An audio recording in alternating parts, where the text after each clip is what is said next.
Imagine a man who owns nothing. He has no property, no citizenship, no legal rights. His body can be bought and sold like a piece of furniture. His master can beat him, humiliate him, and decide every detail of his waking life. By every external measure, this man is the least free person in the Roman Empire. Yet this man, a Greek slave named Epictetus, would grow up to become one of the most influential philosophers in Western history. Roman emperors and senators paid fortunes to hear his lectures. Marcus Aurelius, the most powerful man in the world, kept his teachings on his bedside table. And the central question of Epictetus's entire philosophy was not abstract. It was personal. It was urgent. It was this: what does it actually mean to be free? His answer will surprise you, because it is not what most people expect, and it is exactly what the modern world refuses to hear. Most people believe freedom means getting what you want. More money, more options, more control over your circumstances. We chase promotions because we think authority equals freedom. We accumulate savings because we believe financial security equals freedom. We scroll through endless choices on a screen because we confuse having options with being liberated. Epictetus had lived the extreme version of the opposite.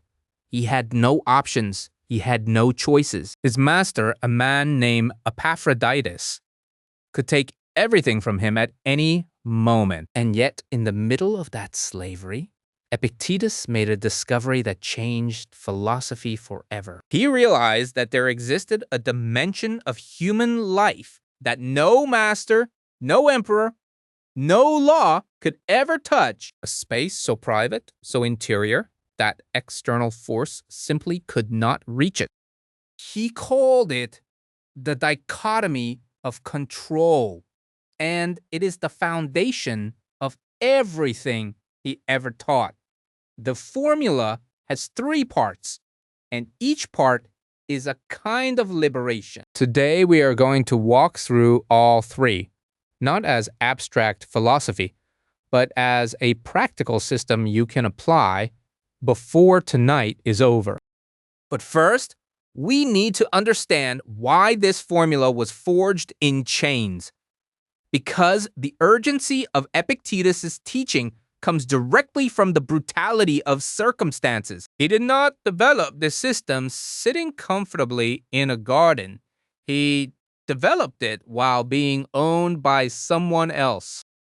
His master Epictetus was himself a freed slave who had risen to become a secretary under Emperor Nero. The historical record includes a story, perhaps legendary, perhaps true, in which Epictetus began twisting Epictetus' leg to amuse himself. Epictetus reportedly said calmly, "You are going to break it." The master twisted harder. The leg broke. Epictetus said, "Did I not tell you that you would break it?" No rage, no screaming, complete equanimity.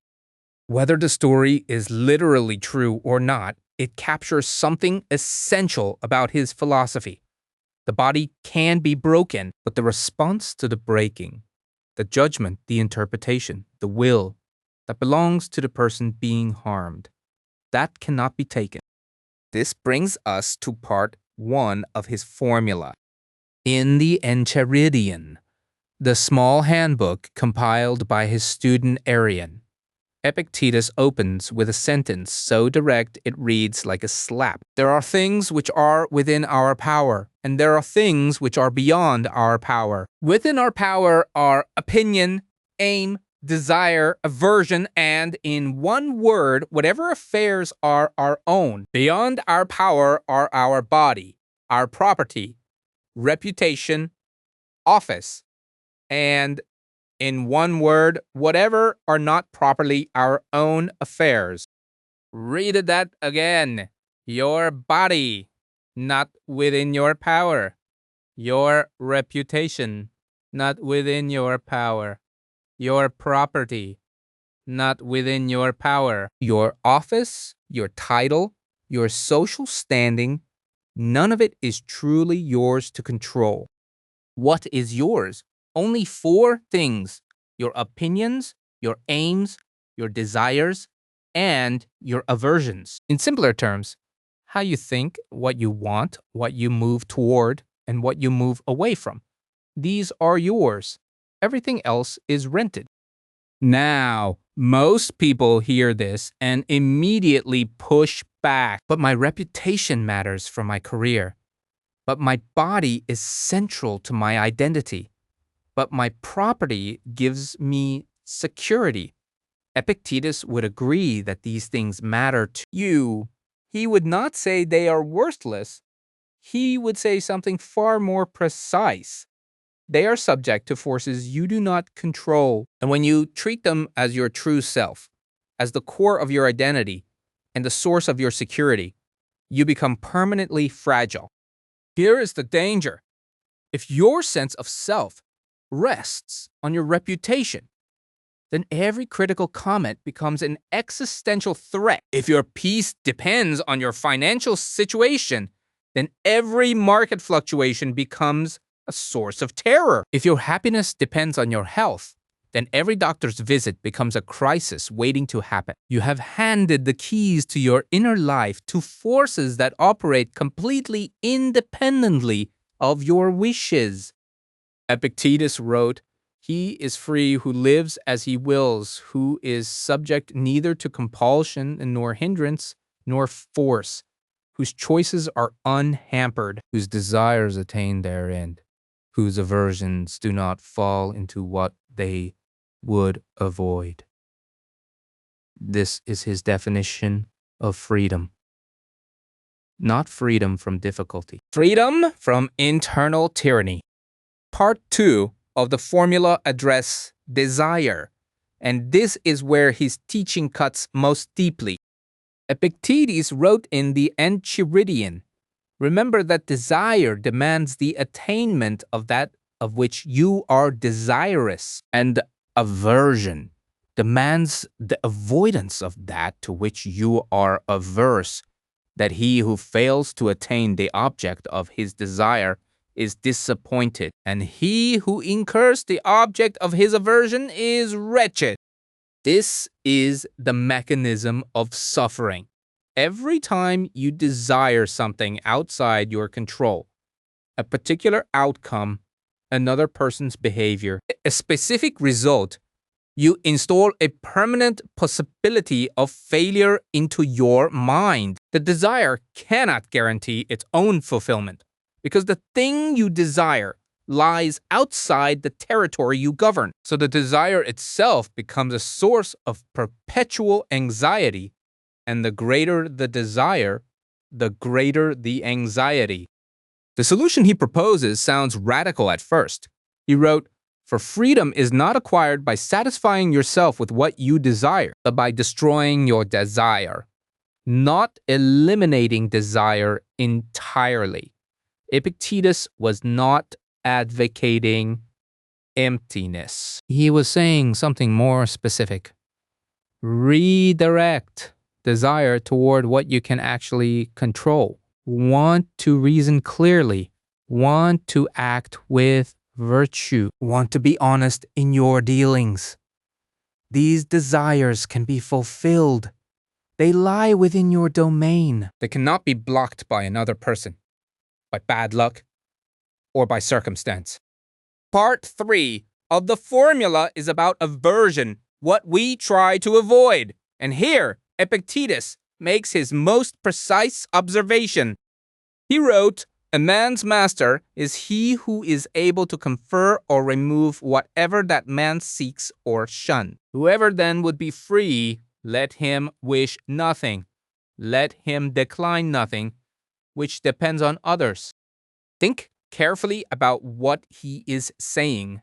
Your master, the person with power over you, is defined not by legal ownership, but by desire. If you desperately want someone's approval, that person is your master.